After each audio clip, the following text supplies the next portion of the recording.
do, and when you seek out parents who need, who you need to talk to. Right. You don't just let something slide. Right, So usually I'll contact them through a dojo that I might send to them if there's a problem. Okay, good. And you sometimes have actual meetings, right? You request a meeting. Okay. Culturally relevant learning experiences. You do. You know that a majority of your kids are Hispanic. So the things that you look up, for example, you're on YouTube or any other kinds of things, are often, not always though, right? They're not always kind of Hispanic, show the Hispanic culture and things like that. And do you have parents who only speak Spanish or Yes. primarily? Mhm. Did you have anyone translating during conferences? Yes. Yes. So, and so that was, that is something important too. So everyone can hear what they need to hear.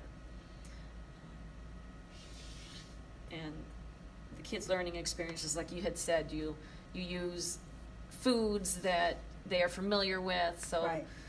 so you don't get hung up on what does that mean and what is that and things like Right. that.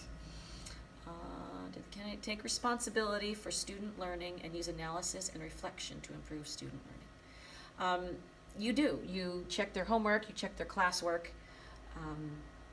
You do create pre-tests to see where they're at beforehand, post-tests. You group them, right, to according to need Mhm. at that time, and these groups are not static, right? I mean, they do change, Right, even right. from unit to unit. Right. Even though you have some kids who are always on the higher, always on the lower, but there's always But some sometimes that it changes. it changes. Yes. Mhm. Even my higher ones change a little bit from Mhm. being all the way at the top to maybe being still at the top, but maybe down at the bottom of the Mhm. top. And are they aware of that? Do you know?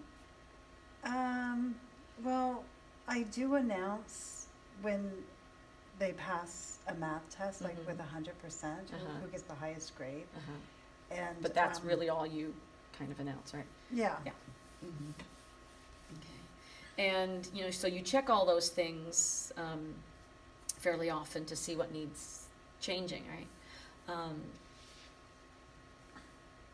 Let's see. Use data to assess student learning and make necessary adjustments. I know you look at their homework, their classwork. And I'm sure you watch them do their classwork so you can Right. see, That that helps a lot to walk Mhm. around and see right. if see- they're not following instructions or they're not understanding. So that helps a lot to Right. And I know get them on track.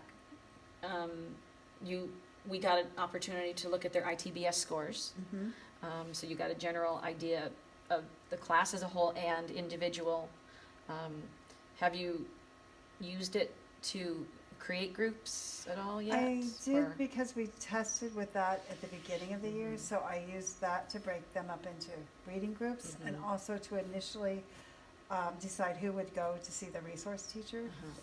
And that's changed since a little bit based on STAR testing, which we do And more how on a often? monthly basis. You do it on a monthly basis, okay. Yes. And dibbles, you've dibbled all your kids at the beginning, Right. and you will halfway through again.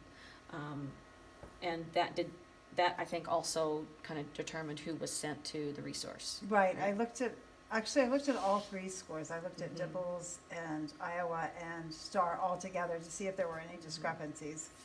And there were a few that the scores were not, they were off a little Mhm. bit, but a lot of times they were like almost right on, Mhm. equally across. Participate in professional development and other professional growth experiences.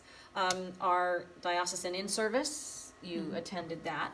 Last one was on mindset, and I know you have talked to the kids about mindset, and you've actually used the terminology and explained to them what that is. Right, And Any professional development that our principal has said that we need to do, you've attended that. I know that sometimes the principal will ask us, what do you want to have PD on? And you're there. You've done a math one in the past.